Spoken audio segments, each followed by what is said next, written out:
Major works of Virginia Woolf. Virginia Stephen determined in 1908 to reform the novel by creating a holistic form embracing aspects of life that were fugitive from the Victorian novel. While writing anonymous reviews for the Times Literary Supplement and other journals, she experimented with such a novel which she called Melimbrosia. Between 1910 and 15, Virginia's mental health was precarious. Nevertheless, she completely recast Melimbrosia as The Voyage Out in 1913. She based many of her novel's characters on real life prototypes: Little Strachey, Leslie Stephen, her half brother George Duckworth, Clive and Vanessa Bell, and herself. Rachel Winrace, the novel's central character, is a sheltered young woman who, on an excursion to South America, is introduced to freedom and sexuality, though from the novel's inception she was to die before marrying. Woolf first made Terence Rachel's suitor, rather Clive like. As she revised, Terence became a more sensitive, Leonard like character. After an excursion up the Amazon, Rachel contracts a terrible illness that plunges her into delirium and then death. As possible causes for this disaster, Woolf's characters suggest everything from poorly washed vegetables to jungle disease to a malevolent universe, but the book endorses no explanation. That indeterminacy, at odds with the certainties of the Victorian era, is echoed in descriptions that distort perception.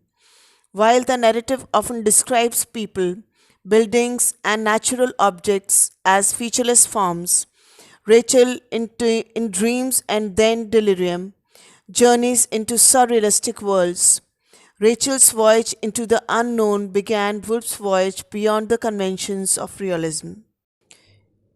In 1917, the Woolfs bought a printing press and founded the Hogarth Press, named after Hogarth House, their home in London suburbs. The Woolfs themselves published their own two stories in the summer of 1917. It consisted of Leonard's Three Jews and Virginia's The Mark on the Wall, the latter about contemplation itself. Proving that she could master the traditional form of the novel, before breaking it, she plotted her next novel in two romantic triangles, with its protagonist Catherine in both. Night and Day answers Leonard's The Wise Virgins, in which she had his Leonard like protagonist lose the Virginia like beloved and end up in a conventional marriage. In Night and Day, the Leonard like Ralph learns to value Catherine for herself, not as some superior being, and Catherine overcomes class and familial prejudices to marry the good and intelligent Ralph.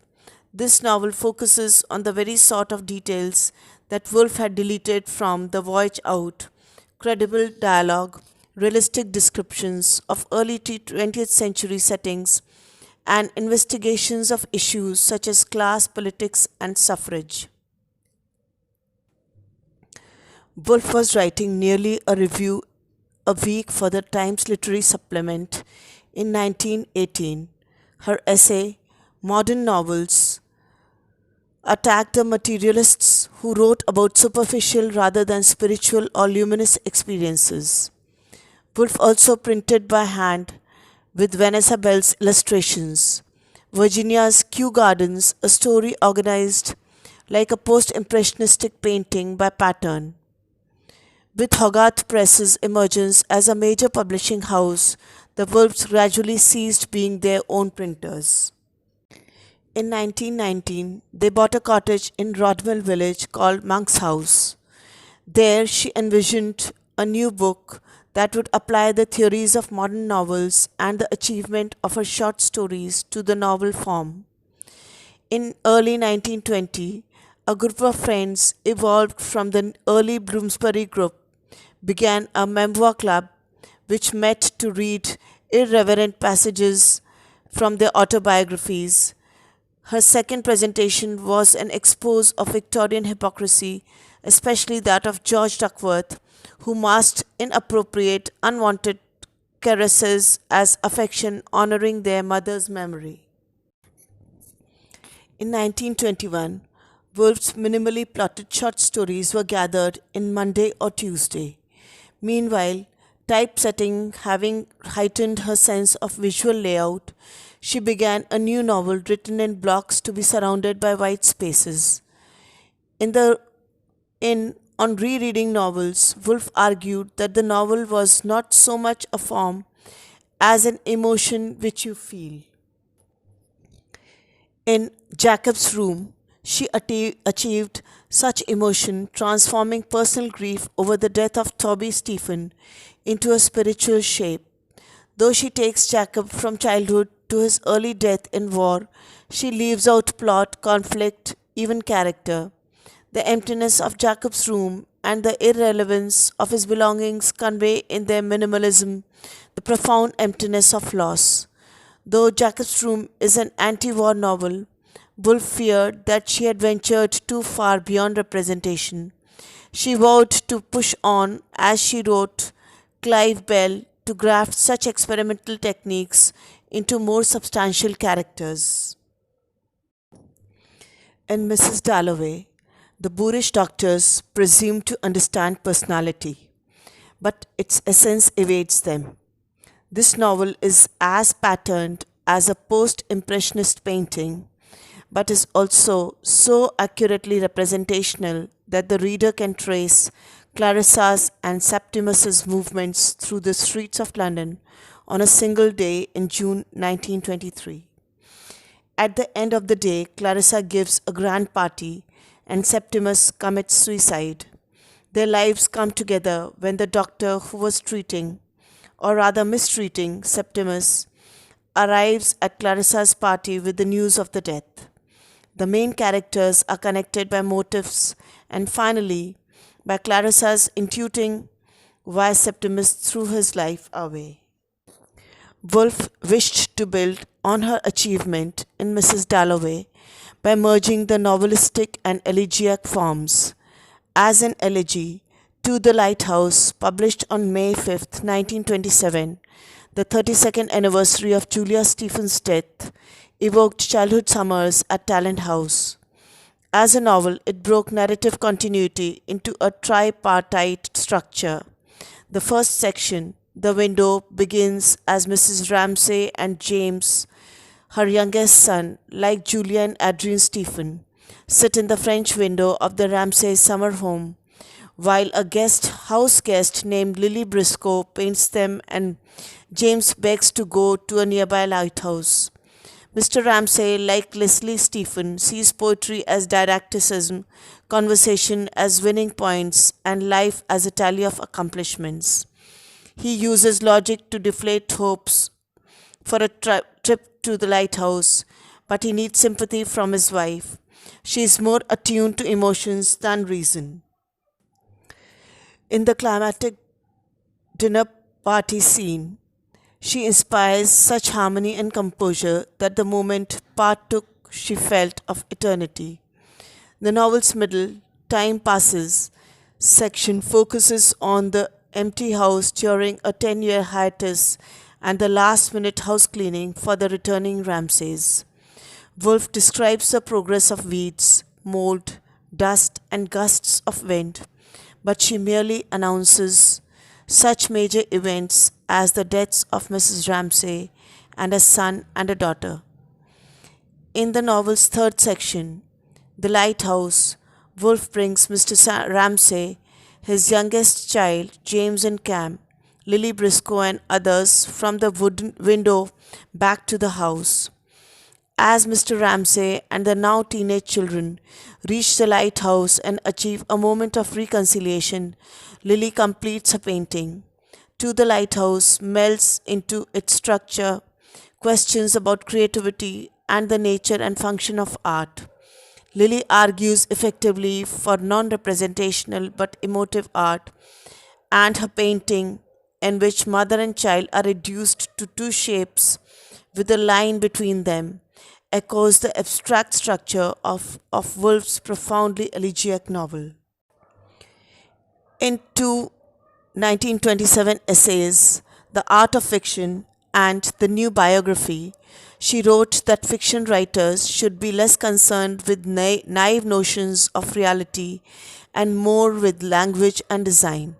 However, restricted by fact, she argued biographers should yoke truth with imagination, granite like solidity with rainbow like intangibility.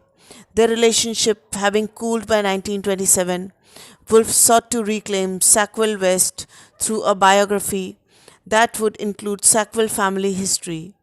Woolf solved biographical, historical, and personal dilemmas with the story of Orlando, who lives from Elizabethan times through the entire 18th century.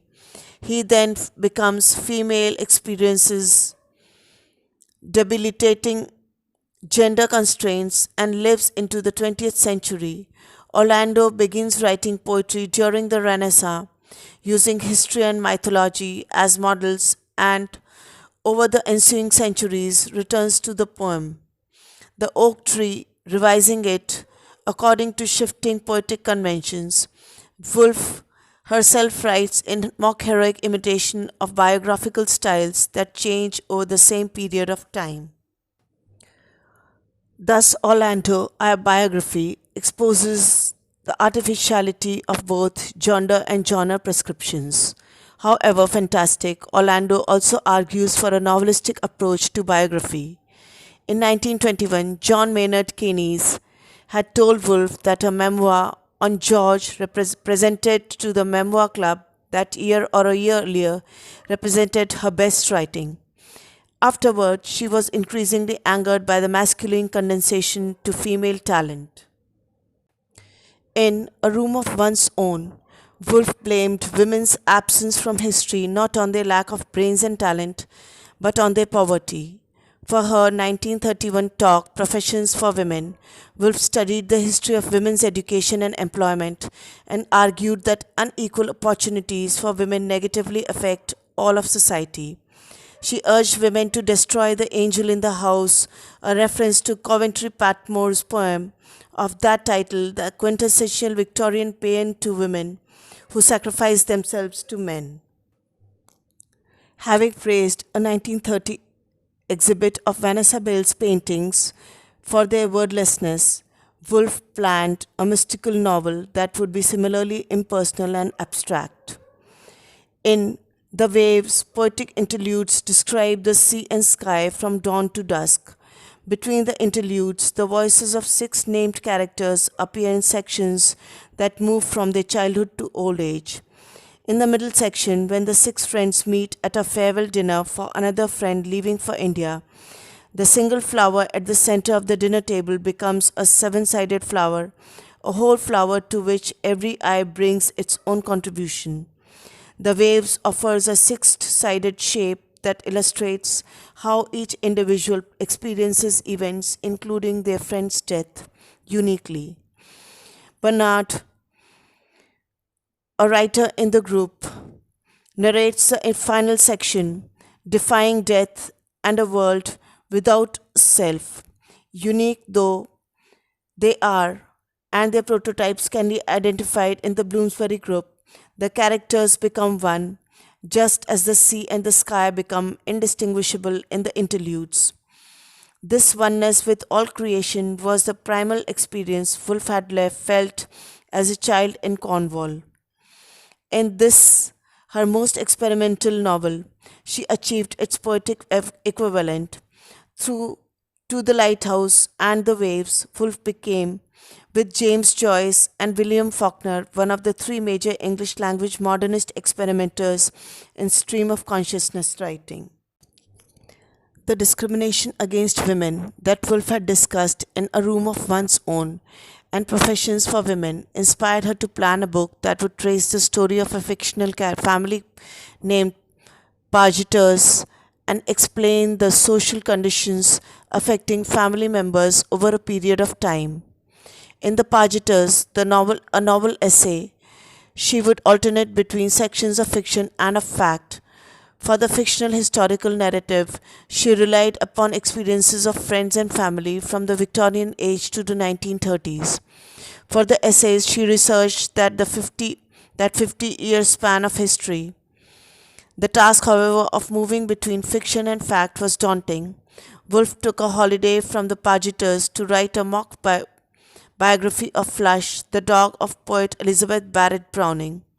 Little Stretching having recently died, Woolf muted her spoof of his biographical method. Nevertheless, Flush remains both a biographical satire and a light-hearted exploration of perception, in this case, a dog's. Alternating between types of prose was proving cumbersome, and the book was becoming too long. She solved this dilemma by jettisoning the essay sections, keeping the family narrative, and renaming her book The Years. She narrated 50 years of family history through the decline of class and patriarchal systems, the rise of feminism, and the threat of another war. Desperate to finish, Woolf lightened the book with poetic echoes of gestures, objects, colors, and sounds, and with wholesale deletions, cutting epiphanies for Eleanor Pargeter, and explicit references to women's bodies.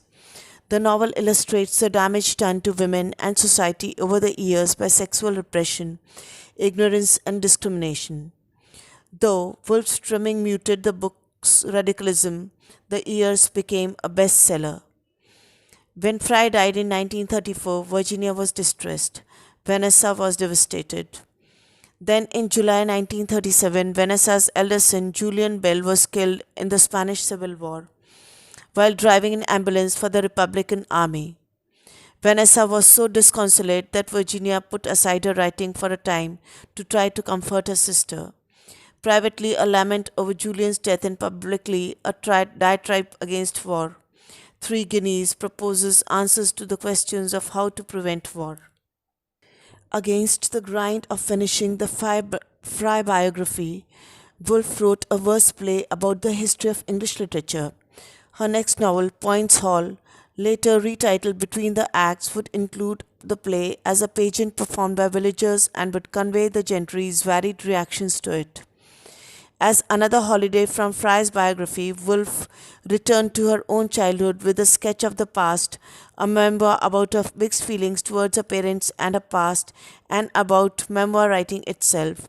Through last minute borrowings from the letters between Fry and Vanessa, Woolf finished her biography. Though convinced that Roger Fry was more granite than rainbow, Virginia congratulated herself on at least giving back to Vanessa her Roger. In her novel, war threatens art and humanity itself, and in the interplay between the pageant performed on June Day in 1939 and the audience, Woolf raises questions about perception and response. Despite between the acts affirmation of the value of art, Woolf worried that this novel was too slight, and indeed that all writing was irrelevant when England seemed on the verge of invasion and civilization about to slide over a precipice. Facing such horrors, a depressed Woolf found herself unable to write.